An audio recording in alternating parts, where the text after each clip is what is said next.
aqui, esse livrinho aqui, ó, International Student Guide. Esse livro, o Estado, ele lança todo ano com muita informação e muitas dicas especificamente para estudantes internacionais. Ele é uma parte do governo que chama Study Adelaide, que também tem um aplicativo, então você pode baixar o aplicativo Study Adelaide.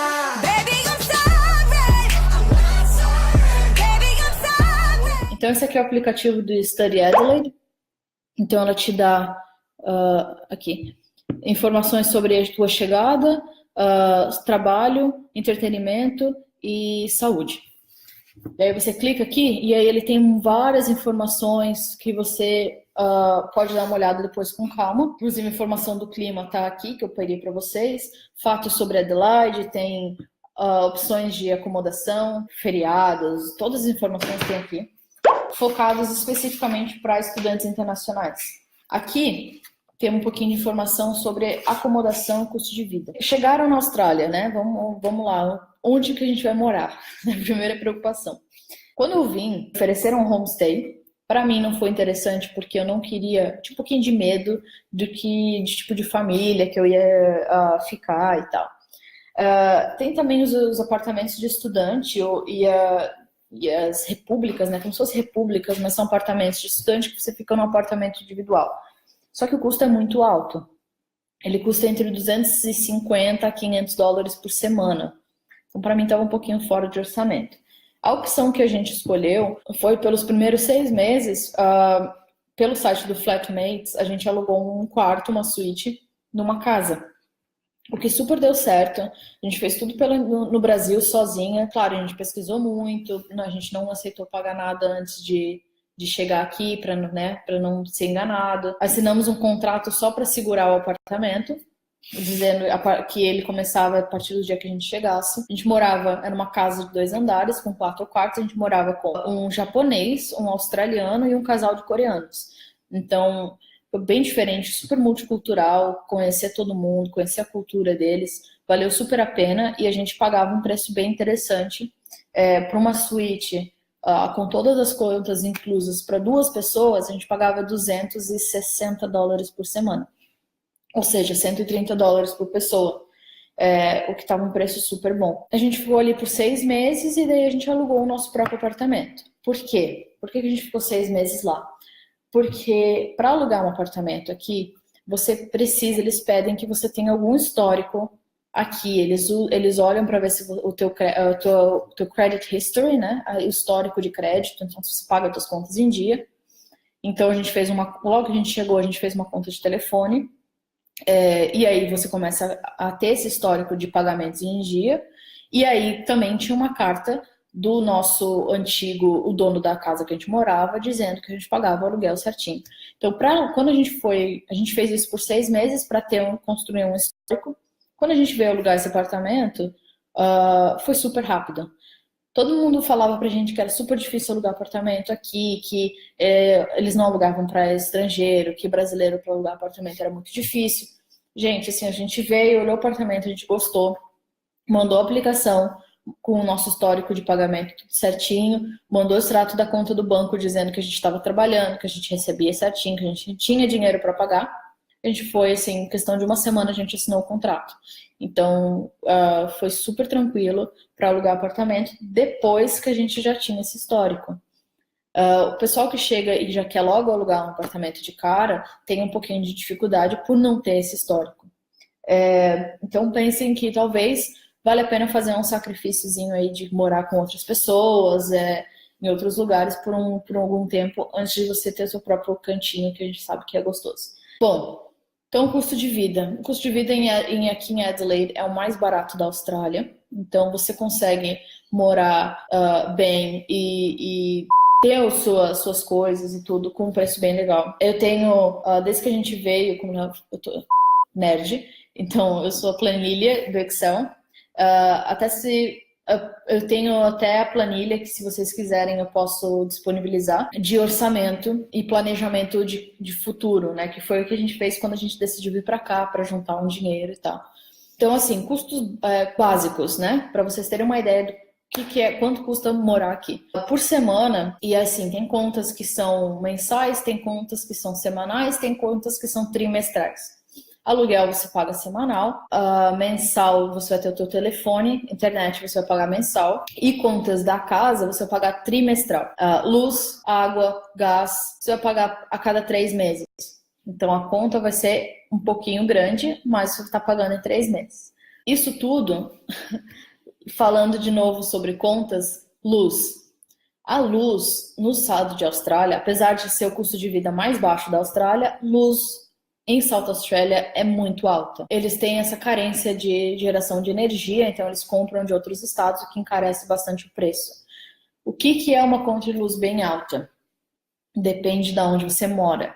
Então, se você mora numa casa antiga, o sistema de fiação da casa vai ser antigo, antiquado, vai gastar mais luz, você vai pagar muito caro. Assim, cada 3 meses eu conheço pessoas que pagam $1.000, $1.500 de luz. Ou seja, $500 por mês, o que é muito caro. Se você mora num apartamento mais novo, que esse aqui no caso, o apartamento que a gente mora, ele foi construído há 5 anos, então a gente paga 350 a cada 3 meses, o que já é uma mega diferença. Então tudo isso você deve levar em consideração quando você está escolhendo o lugar que você vai morar. Às vezes você vai morar num lugar mais velho e vai pagar $300, mas isso vai influenciar na tua conta de luz. E outras vezes você vai morar num apartamento um pouquinho mais novo, que você vai pagar $350 na semana e você não vai ter esses problemas. Outra dica importante quando estiver procurando apartamento para alugar sozinho, fogão. Muitos dos apartamentos aqui, principalmente os que têm aluguel muito baixo, o fogão é fogão elétrico, não é fogão a gás. E isso faz também com que a tua energia vá lá em cima, porque o fogão elétrico gasta muita energia. Então, fuja do fogão elétrico. E também, dependendo de onde você mora, você não vai pagar gás, ou água, ou alguma coisa assim. Então, isso tudo é importante quando estiver fazendo o orçamento. Então, o custo de vida não é absurdo, tá? Hoje, nosso budget, né? Nosso orçamento semanal, porque aqui você recebe semanalmente, nosso orçamento semanal do nosso custo de vida é $600 para 2 pessoas. E isso a gente, assim, com gasolina do carro, a gente tem um Jeep, então, né, gasta gasolina. Com gasolina, com produtos de limpeza, com contas, com alimentação. Então, é esse nosso budget, $600, ou seja, 300 por pessoa. E sim, muito bem. Se você tiver uma alimentação mais barata, né, comer mais porcaria, mais produtos industrializados e coisas assim, você acaba que você vai pagar bem menos. Você pode diminuir o seu orçamento. Ou desses $300 por pessoa, $100 mais ou menos é alimentação. Então você pode baixar isso para uns $75, $50 por pessoa, se você for comer produtos mais industrializados. Outra coisa que perguntaram também no poll foi questão de médico. Bom, todo mundo quando vai vir para cá com o visto de estudante precisa fazer o seguro de saúde internacional para estudante. Aqui em Adelaide tem 2 clínicas, que são clínicas grandes, que tem mais de 10 médicos de várias especialidades, clínico geral, nutricionista, tem um monte. Que eles fazem bulk billing. E o que é bulk billing? Eles cobram diretamente do seguro. Então isso é legal porque na grande maioria dos médicos, mesmo que o teu seguro internacional cubra, e isso eu estou falando só do seguro obrigatório, eu não estou falando do seguro adicional. Então, mesmo que o teu seguro obrigatório cubra esse médico, essa consulta que você vai fazer, você vai ter que pagar o médico e aí depois pedir o recibo e pedir o reembolso para a sua seguradora. Então, para evitar primeiro você ter que colocar o dinheiro e também correr atrás dele depois, você vai nessas clínicas que fazem bulk billing para o teu seguro específico. Então você não vai desembolsar nada, eles vão cobrar diretamente do médico. Em um ano que nós estivemos aqui, nós fomos no médico 2 vezes, super bem atendidos, resolveram um problema. Então assim, você sempre vai ter que ir no clínico geral primeiro, independente do que você esteja sentindo. Então a gente foi no clínico geral em 2 ocasiões diferentes e no clínico geral mesmo foi resolvido o problema e eles cobraram diretamente para a seguradora. Se você tem uma coisa específica, o clínico geral vai te encaminhar para o especialista. E daí depende da cobertura que você tem, se você vai ou não cobrir esse especialista. Mas, a semana passada, meu sogro estava aqui, ele teve um problema na vista dele e teve que ir para emergência. E aí ele estava aqui de férias e a gente ficou meio assim, porque a gente não sabia quanto que ia ser na emergência, né? Ele também tinha seguro, mas o seguro dele ele tem que pagar para pedir um reembolso no Brasil. Nós ficamos 4 horas na emergência. Ele foi visto por 2 médicos diferentes. O primeiro, clínico geral, fizeram todos os exames, consultaram ele, caminharam ele para um segundo médico. O segundo médico não só fez os exames, como fez uma ressonância do olho dele e ficou com ele mais 1 hora, mais ou menos. Deu o diagnóstico, ou seja, isso tudo eu morando nos Estados Unidos, eu tinha imaginado que ia sair em torno de uns $1.500, com experiências que eu já tinha tido nos Estados Unidos, de custo, né? Bom, o valor foi 450 mais ou menos, o que eu não achei um absurdo. Então, quem perguntou sobre médico e custo de médico, aí você já pode já ter um termômetro de quanto custa o médico. Se você, claro, em qualquer lugar do mundo, se você vai para uma clínica particular e fazer um exame médico particular, você vai acabar tendo um custo que você não esperava. Então, qualquer custo é custo. Mas, se você não precisa ir para emergência, se você está sentindo alguma coisa, vai nessas clínicas que cobram diretamente do teu seguro obrigatório. Lembre que você já pagou o teu seguro, então use-o, né? Às vezes a gente acha que é só uma coisa obrigatória e não quer usar. Então use o seguro obrigatório, já que já está pago. Trabalho. Como a gente falou que Adelaide é a 5ª melhor cidade do mundo para se viver, com relação à qualidade de vida, mas também tem um índice de desemprego muito grande. Aí você me pergunta, então é difícil encontrar trabalho em Adelaide. Bom, vou te contar um pouquinho da minha experiência, tá? Como é que foi para mim? Eu cheguei aqui em 4 de fevereiro do ano passado e meu curso começava dia 20 de fevereiro. Enquanto o teu curso não começa, você não pode trabalhar, você não é autorizado a trabalhar. Então, eu tinha ali 20 dias para organizar tudo. Primeira coisa que você precisa fazer quando você chega aqui é o seu TFN, que é como se fosse o teu CPF. Sem o TFN, você não pode trabalhar. O teu empregador não vai te empregar, você não vai conseguir trabalhar nem part-time, a não ser que seja cash in hand, eles te pagam por fora. O que, na visão australiana, é muito grave se você for pego recebendo cash in hand. Eu sou um pouquinho muito certinha, tá, gente? Mas eu não aconselho mesmo. Não só por questão imigratórias, mas por questão da Receita Federal mesmo, que eles acabam descobrindo. Cada vez mais eles estão buscando, principalmente estudante internacional, porque na visão deles, se o empregador está te pagando em dinheiro, ele tá querendo te explorar, basicamente. Normalmente eles vão pagar menos do que deveriam, se pagando em dinheiro. Então eles ficam muito em cima disso. Bom, então a primeira coisa que eu aconselho é fazer o teu TFN, abrir a conta no banco. Você vai precisar dessas 2 coisas para começar a trabalhar. Demora 1 semana mais ou menos para chegar o teu TFN e a conta no banco ela é aberta automático. Eu cheguei dia 4 de fevereiro, não podia trabalhar até o dia 20, mas eu comecei já a mandar currículo. Eu ficava o dia inteiro buscando na internet vagas de emprego e mandando currículo, porque eu precisava trabalhar logo. No meio tempo, eu já fui no Uber e já apliquei para começar a fazer entrega no Uber. E no Uber demora mais ou menos 1 semana para você começar, para eles fazerem todo o teu cadastro e você conseguir começar. Eu tive um problema no cadastro, demorou 2 semanas. Então eu não conseguia trabalhar mesmo.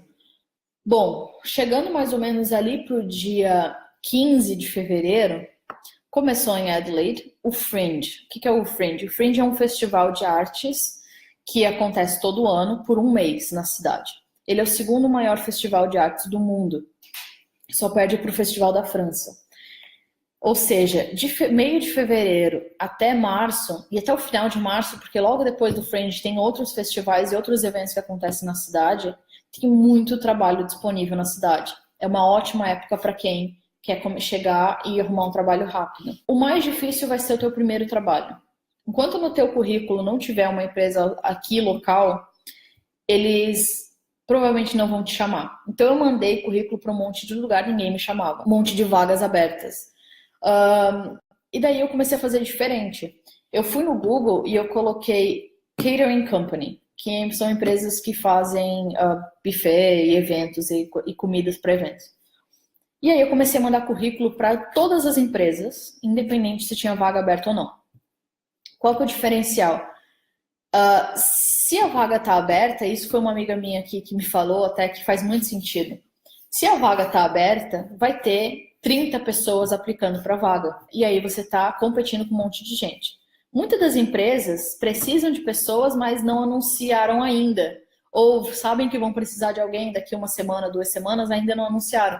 Então, se você manda para as empresas que não têm vaga aberta, é só você que eles estão recebendo. Então, aumenta suas chances bastante. Áreas para trabalhar aqui. Com o inglês, você consegue trabalhar em restaurante, consegue trabalhar em café, consegue trabalhar em loja, consegue trabalhar no que você quiser, né? Se você tem um inglês mais fraco, digamos, iniciante, não consegue se comunicar, as opções diminuem bastante. Então, fica basicamente cleaner, né, que é fazer limpeza, ou dishwasher, que é lavar prato. Mas se você já tem um inglês intermediário aqui em Adelaide, a minha recomendação é aprende a fazer café, curso de barista. Não é fazer café igual a gente faz no Brasil, tá, gente? É tipo na máquina mesmo e tem que fazer um curso porque não é simples. O australiano gosta muito de café, eles sabem a diferença de um café bem feito e de um café mais ou menos. Café, barista, né? Fazer café e latte art. Então, se você sabe fazer essas duas coisas, você vai conseguir trabalhar aqui sim, porque a cada esquina tem um café e eles estão precisando de gente sempre. E o salário que você receber como barista, sabendo fazer um café gostoso, é entre 25 e 27 dólares a hora. O salário mínimo é 18,75, eu acho.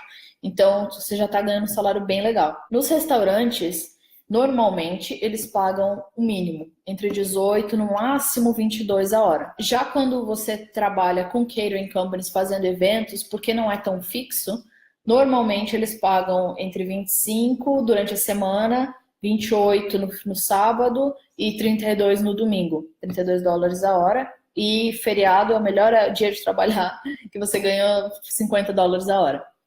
E esses valores, eles são regulamentados, então é mais ou menos padrão, assim. Então essas são as opções de trabalho. Dessas opções, quando eu estava buscando ali, logo que eu cheguei aonde eu queria trabalhar, por que eu optei por catering? Basicamente porque o salário é maior.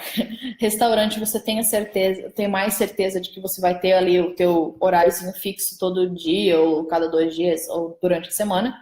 Mas catering, normalmente os eventos acontecem de noite, no final de semana, e te dá uma flexibilidade maior para você trabalhar e estudar, e ganhando um pouco mais. Bom, eu mandei para essas empresas, todas de catering, mesmo que não tinha vaga em aberto. Uma delas me chamou para uma entrevista. Eu saí da entrevista já com o avental, já com marcado para começar a trabalhar no festival. A partir do momento que eu tinha essa empresa no currículo, que pode ser qualquer uma, eu comecei a receber, aí mandando o currículo com a empresa australiana, pronto, abriu todas as portas. Eu tive mais 4 ou 5 empresas de catering que me chamaram. As mesmas empresas que eu já tinha mandado currículo sem ter nenhuma empresa australiana. Eu mandei de novo com a empresa australiana. Aí eles me chamaram na hora. E aí eu comecei a trabalhar, né, no Fringe. O Uber foi logo em seguida. Então eu fazia eventos e trabalhava no Uber quando não tinha eventos. E assim eu conseguia trabalhar às 20 horas. Então por isso que eu falei, o Uber ele é um complemento do que você está trabalhando. Enquanto você não está trabalhando, você vai fazendo Uber. Pelo menos tem alguma coisa entrando ali durante a semana. E daí, logo em seguida, eu comecei... ali para abril, maio, os eventos diminuem bastante. Então, eu comecei a procurar outras coisas. Eu fui trabalhar com venda de pacote de serviço de fibra ótica de internet. Não durou muito, não gostei. Eu fiquei ali um mês, mais ou menos. E aí eu fui trabalhar nessa empresa que eu estou trabalhando agora. Eu comecei a fazer eventos para eles, aí logo eles me convidaram para fazer as entregas deles. E aí eu parei de fazer evento, fazia os dois, desculpa, fazer eventos e as entregas. E aí eles me chamaram para trabalhar no escritório. Então, assim, uma coisa vai puxando a outra. Tem trabalho? É difícil de achar? depende de como você procura. É legal conversar bastante com os brasileiros que estão aqui. Por mais que você queira, né, não quero conviver com brasileiro porque eu quero aprender inglês. Legal, se introduz então na cultura australiana, conhece bastante australiano, pessoas de outros lugares, mas não esquece que o pessoal se ajuda. Então, o asiático vai ajudar o asiático, o indiano vai ajudar o indiano, vai dar preferência, né? E os brasileiros precisam se ajudar também. E foi isso, gente. E aí agora eu tô trabalhando nessa empresa, trabalho com desenvolvimento de negócios e estou bem feliz. Então tem sim trabalho. É só saber procurar, é só, né, começar de algum lugar. Não tem subemprego, né? O pessoal gosta bastante de comentar sobre subemprego. É trabalho. Você vai ver o mesmo cara que está ali na rua cortando a árvore, ou arrumando um cano, ou varrendo o chão na rua, vai ser o mesmo cara que vai estar andando com um carro melhor que o teu, porque ele ganha um salário aqui, ele é justo e tem aquele nivelamento de todo mundo. Então, o trabalho tem sim. Então, Adelaide, para você que gosta de uma cidade mais calma, não quer dizer que não tem nada para fazer. Tem bastante coisa para fazer, mas não é uma super metrópole em Sydney, Melbourne, uma cidade bem mais calma, bem mais família. O povo é super acolhedor, australiano. Eu digo que me perguntam, o que é melhor, Estados Unidos ou Austrália? Falo, a Austrália, ela é os Estados Unidos com pessoas bem mais queridas. Então você vai conhecer pessoas ótimas. Com certeza é um ponto de começo para você que quer sair, vir para a Austrália, ver coisas novas. É muito diferente, gente. É muito diferente. Vale muito a pena. Se você tem esse sonho, só um pouquinho de planejamento. Nada que um orçamento faça um planejamento a longo prazo, que você vai conseguir ser isso que você quer, com certeza. E eu acho que é isso, gente. Obrigada para todo mundo que está aí assistindo e tchau!